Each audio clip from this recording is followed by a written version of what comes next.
everyone, it's Lil D from LilDivette.com and welcome back to my channel. So today I'm sharing the next video in my work bullet journal series, specifically where I'm moving out of my current work bullet journal into my new bullet journal books.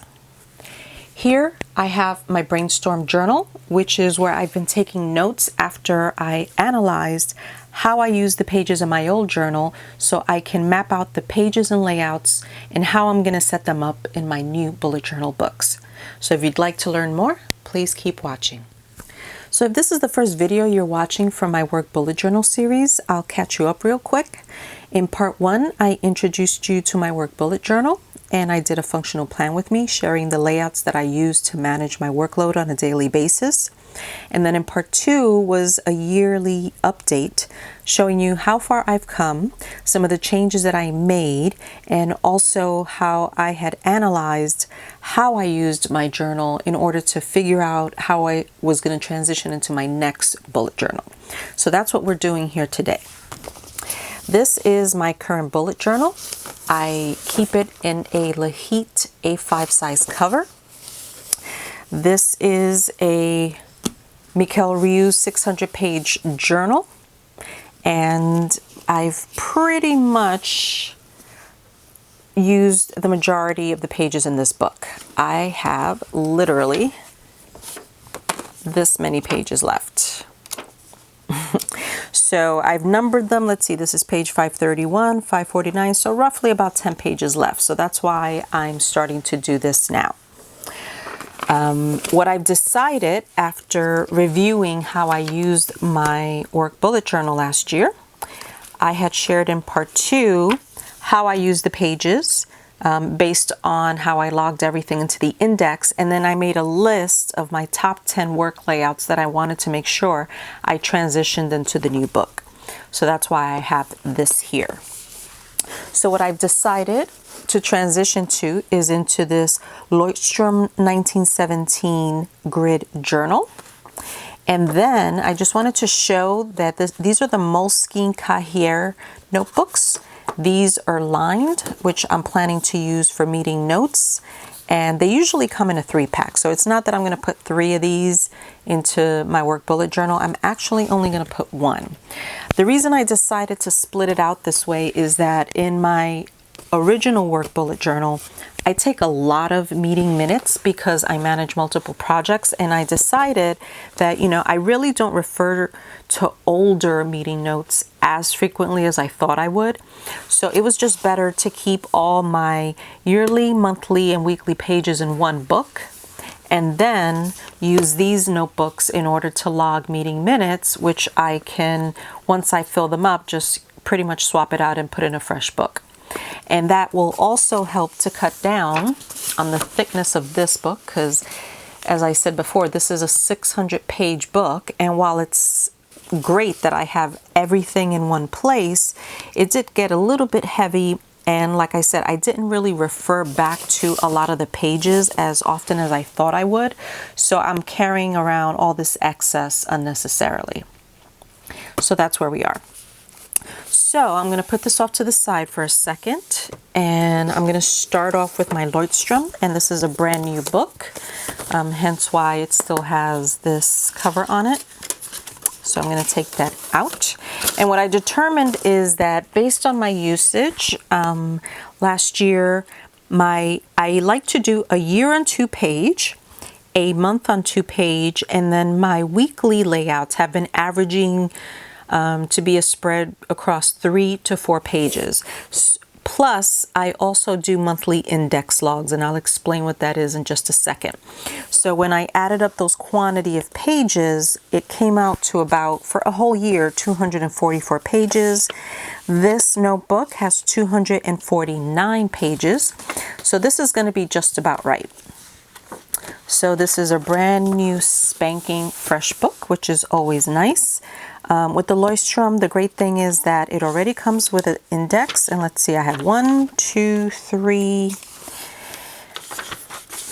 pages. I have a feeling I might want an additional page, so I might do that. let's see, this will be 1 page. I'll make this 2 and I'll make this 3.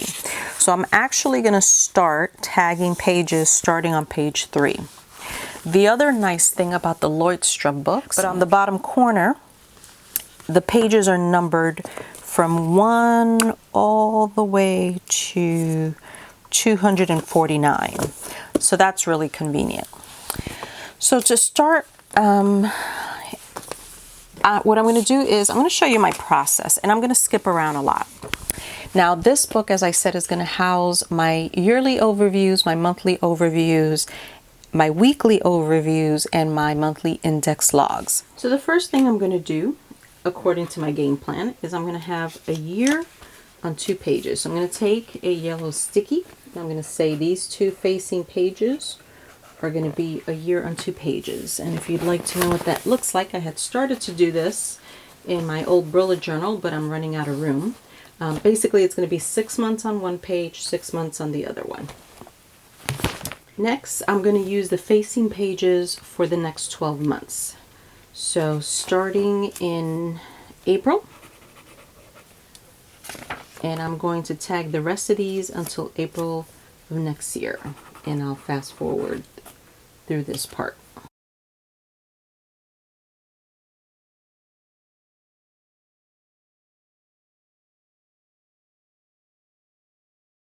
Okay, so that's through April. And if you'd like to see an example of what that's going to look like, it's going to look like this, which is a basic month on 2 pages with a Sunday start. After my monthly pages, the next thing I like to set up are my monthly index logs. And I've spoken about these a lot. What they are is a summary of all the highlights, accomplishments, and major project outcomes for the month. So I'll do an April, May, which I did in the previous pages. Now I have a June monthly index log, and so forth, so on. Now, all I do is I put a header, and then at the end of the month, it's almost like a monthly review. I look at my weekly pages. I try to pick out the most important things that happened every day, every week, and I'll just do, write down the date real quick. So let's say something nothing significant happened on the 1st or the 2nd, but something important happened on the 3rd, like a milestone that we reached with our project. So I'll just put 6/3 and then I'll say what it is. Or if we got an approval for funding, then I'll say, approval for funding for X project. It's just quick notes, nothing fancy. And then what I'll do is I use color coding to differentiate between projects. Once I've filled out, what I try to do is that I will do 1 line per date. And if there's multiple things that happened on a date, I'll just separate it with a semicolon. And then once I'm done filling it out from top to bottom, I'll go back with my highlighters and I'll highlight each of the items that pertain to a particular project so that I know which update belongs to which project, if that makes sense. So this again, is pretty straightforward. So I have June, July will go here. So June, July, August, September, October, November, December, January, February, March, and then this will be next April. Now, after my yearly pages will begin my weeklies. So my very first weekly page will start here. And like I said, it's usually a week on 4 pages. As an example, I will make sure to insert a picture here. But what I'll do is I'll do a quick demonstration. I won't have any data, obviously. But the way I like to do my weekly layouts is this first right-facing page, I set up my weekly calls. And the reason I do it this way, as I explained in my first video, is because I have a lot of calls throughout the day. And what I need to do is first figure out how much of my time is going to be taken up with project or team calls, and then I'll fill in the blanks in between with completing tasks for those projects. So I title this page Weekly Calls, and then what I'll do is I'll put some sort of a header for the day. So I'll say this is Monday, and then whatever the date is, I'll just, put in month, day, and then the year, and then I'll put in my calls, based on whatever I have in Microsoft Outlook. And then I'll do another line Tuesday, Wednesday, and so forth and so on. So that's what this page is designated for. Behind this page, generally what I do is I like to split this page. And it, again, doesn't have to be perfect. And the first half here is designated for project updates.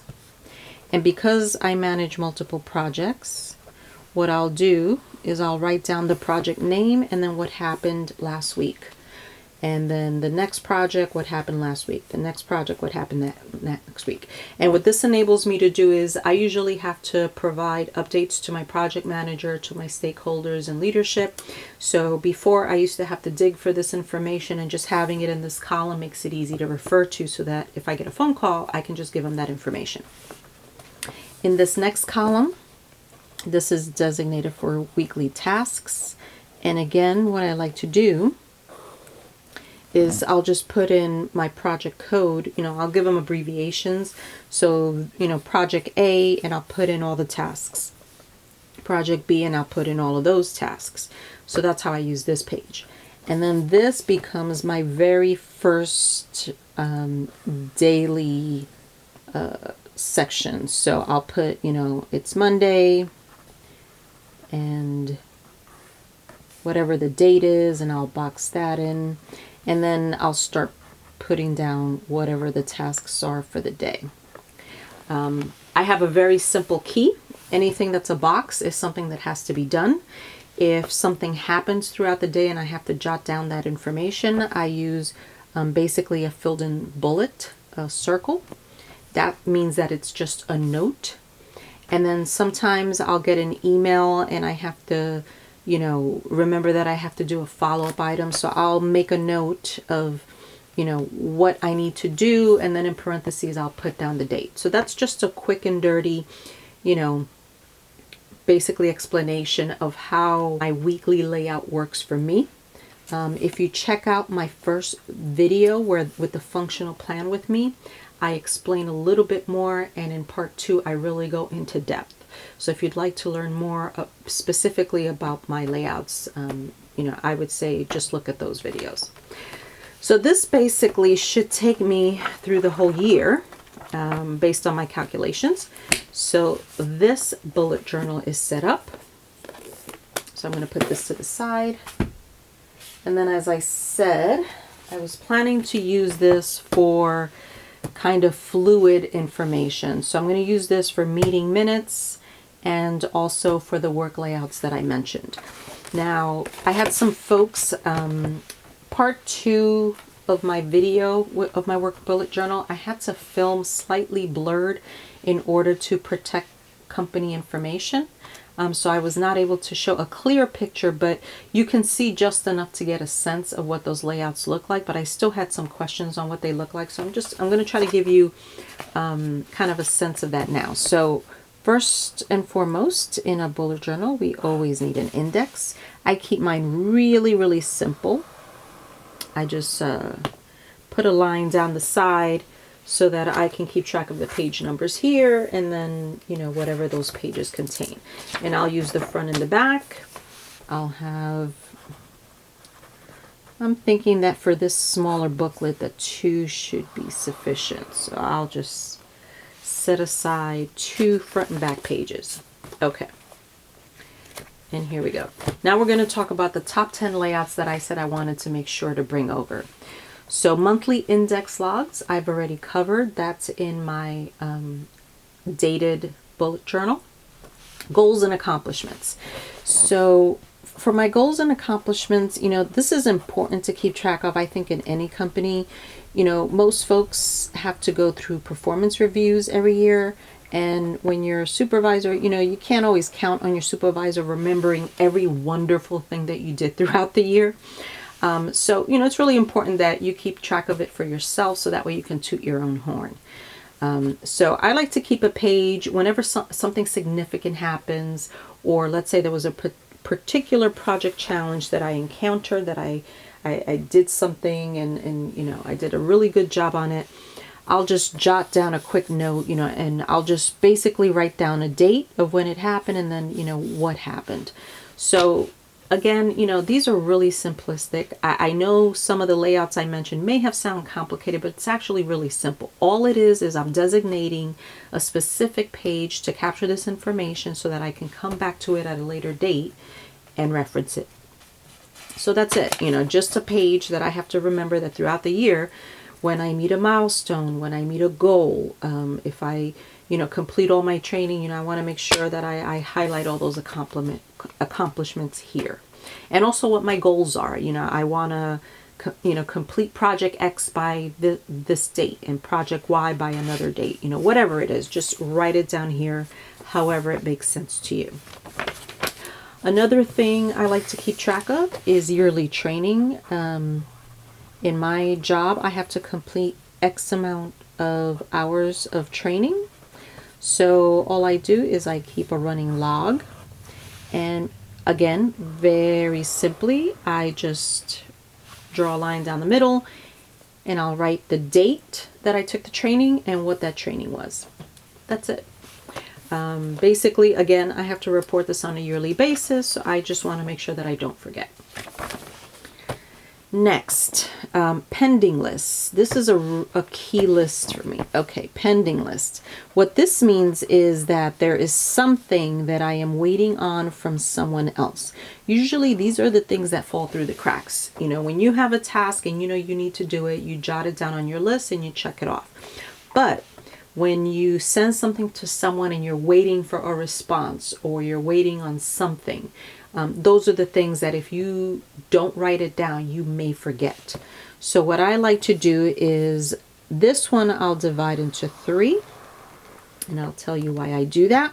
So I manage multiple projects, and what I'll do is I'll write down my project abbreviation code here in the middle column.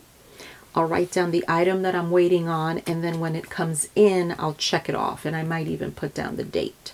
So for example, right now I'm waiting on 2 teams to provide me with a report. So I will write down, you know, report from team X, and then it's related to software project number 1. And this report is related to software project number 2. And I know, you know, I'm constantly referring to this, especially if they promised it to me by a certain date. So I'll just put in parentheses when that is due, and I'll refer to this on a weekly basis to see if there's anybody I need to follow up on. So that's my pending list. Some people also refer to it as a waiting on list. In other words, you're waiting on something from someone. My next layout that I want to make sure I carry over is a communications log. So generally there are folks that you talk to on a regular basis, and you may not see them every day, but you know how you're working throughout the day and something comes up and you're like, oh, the next time I see my supervisor, I want to make sure I ask him this question, or I ask him to do this for me. So those things I also want to make sure they don't get, you know, fall through the cracks. So I tend to communicate somewhat frequently with my project manager. I have to check in with him every so often for certain things, and a lot of the projects that I manage, he has a vested interest in them. So what I need to do is, you know, either give him an update, tell him that, you know, what's going on, or I need to escalate an issue and let him know. But I may not see him till the end of the week, for example. So again, another very simple list. I'll just once again divide it into 3 columns. I'll put down my project code in the middle, what I need to discuss with him, and then when I do talk to him, I'll write down the date that I spoke to him. So for example, last week I needed to follow up on some documentation, some things that he needs to sign off on, and then I had a question on how to do something in order to move one of my projects into the next phase. So I just had a list, and when I met him, you know, it makes efficient use of both of our times, because I can just boom, boom, boom. This is what I need. This is what I need to ask you. And this is what I need to follow up on. He gives me the answer and I'm good to go. So set it up for anyone you need to speak to on a regular basis. So this is for my project manager. Normally this would have his name. That would make more sense. So if there's specific people you need to talk to, write down their names. I'm just putting this here as an example. I know who that is. There's only one of them. Another one would be, I need to talk to my product owner. Many of you guys know that I deal with software projects using the Agile methodology. So I have two product owners, and there's one in particular. I deal with her a lot because we have a lot of things that we need to collaborate on. So I speak to her more regularly. So this is her list. Again, the next time I see her or at the next Scrum call, I'll just write down what I need to ask her, follow up on, and then I'll check it off or write down the date after I speak to her. So these are the two folks that I deal the most regularly with. And then of course there's my supervisor. So I'll put one down for him. Again, speak to him even less because he's very busy. I'm very busy. And there you go. I have 3 communication logs for 3 different people. And I just use it as a running log, of what I need to talk to them about the next time I see them. Next up is my organization or department reference page. So, if you work for a big company, sometimes there is a change in process or there's a change in, management or whatever the case may be. So all those kinds of changes sometimes get a little hard to keep track of. So I just like to keep a page, ready and waiting. So for example, we recently got a new director for my particular division. So I can say, on such and such a date, the announcement was made that Mr. So-and-so is the new director for my division. And, recently there was a major update to our process manual. So I need to make sure that I go look at that to see if there's any changes I need to be aware of. So I just jot these things down as quick notes. Again, not very fancy layout. It's just a page. That's the one thing I'm starting to love about the bullet journal is that, you can organize your information more efficiently so you can find it easily, so that it helps you do your job a lot better. So there we have the reference page. Next is project process and reference pages. So I'm currently running 3 software projects that are getting ready to be released. And there is a very specific end of phase process that I need to follow. I have it in my other bullet journal. So what I will do is I'm just going to put, I'm going to call this, I'm just going to say on this, so I remember, end of phase cycle. Just going to title it like this. And there is kind of a little diagram that I like to keep up here. And then, basically the steps you need to follow and the artifacts or documentation you need to keep track of. So again, I'm keeping track of that in my other work bullet journal. I'll make sure to transfer those diagrams and those lists and those, check boxes and things like that over here. Again, this is unique to organizations, so whatever works for you. If you have something like, they distributed it in an email, you can print it out and maybe just paste it onto your page and that should be sufficient. So I'm going to leave that one alone. Next up, a master task list. Oh my gosh, this is another, besides my pending list, my master task list is extremely valuable. And the way this differs is, I keep tasks on my monthlies. I keep tasks on my weeklies. And then of course I have tasks that I put on my dailies. However, sometimes you're working on a project and something comes up, but it's not time to act on that task yet.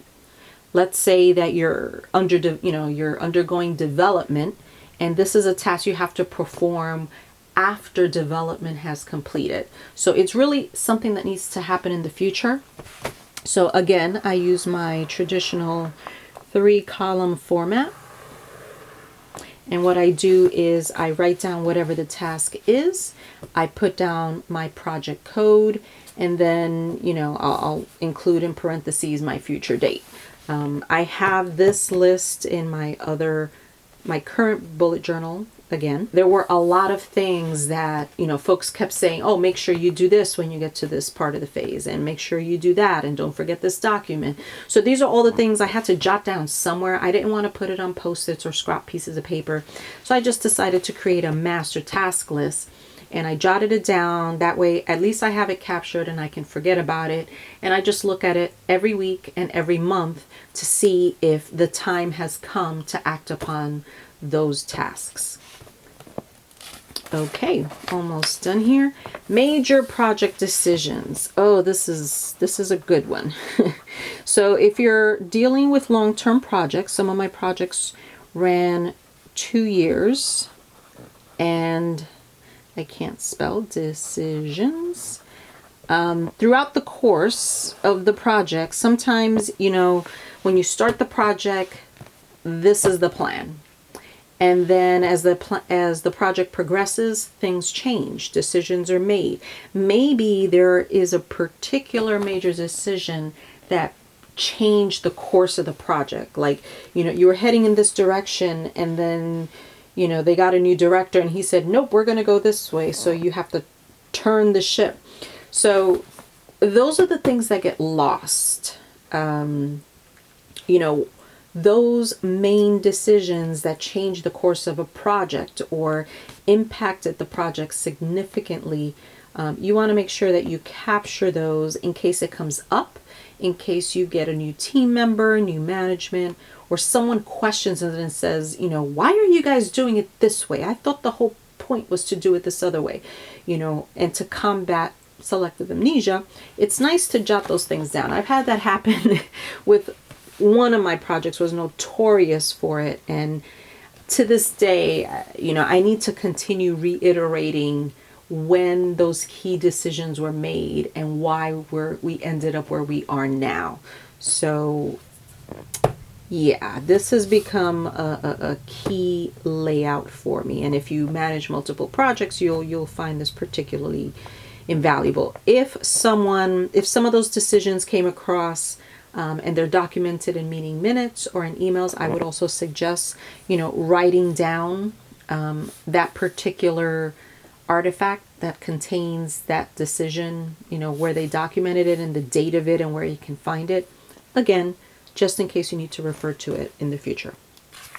And then lastly, the last one I had here was how-to instructions.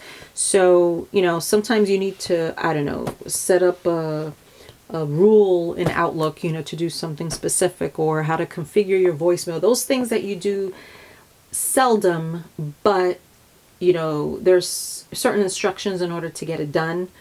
So it's basically a cheat sheet. So whatever it is that you need to remember those instructions, because you're going to end up doing it in the future. Like, for example, travel expenses. Who doesn't love just filling out those travel forms and then coming back for the reimbursement and you forget, oh, wait a second, I got to fill out what form and send it to who?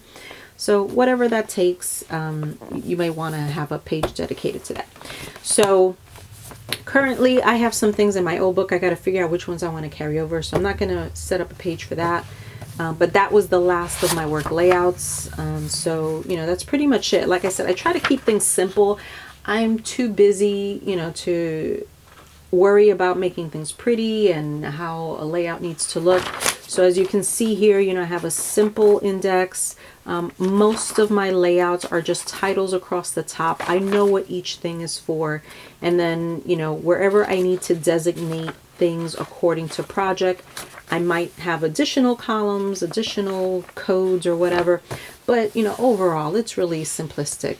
The rest of these, like I said, are going to be used for meeting minutes, and what I usually do is I'll just write the project name and I'll do front and back, and I'll try to choose 2 or 3 consecutive pages so those meeting minutes stay together, and I'll color code it so that way I know which project it belongs to, and then I'll do the same thing for the next project. But that, in my last bullet journal, took up the most pages. If I remember correctly, it took up about 200 pages, and that was even before I reached the end of the book. So this will easily get swapped out.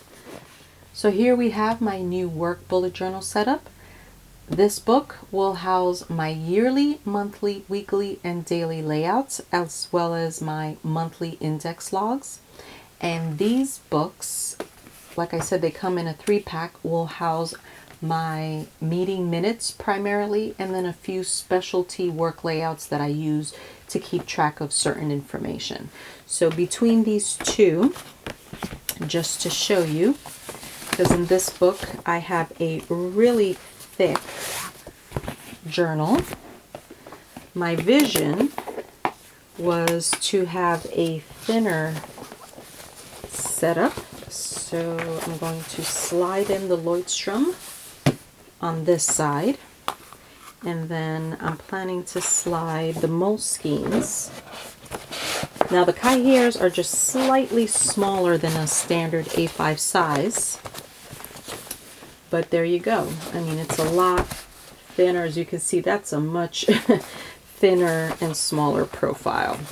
So this will do just fine. And like I said, for the smaller booklet where I capture the meeting minutes, that I can easily swap out every time I fill it up, but I won't lose my yearly, monthly, weekly, and daily layouts. And that's the comparison between the two books. Now, that's not to say I did not like this journal. I actually love this journal. I mean, it was great to have all the information for all my projects since the end of 2016 in one book. It's just that, you know, I realized later on that I didn't necessarily need to keep all the information with me. I thought I would need to refer to it, but I didn't. So I would totally use this, and I totally recommend this if you need a larger journal in order to keep a lot of information together. So there you go.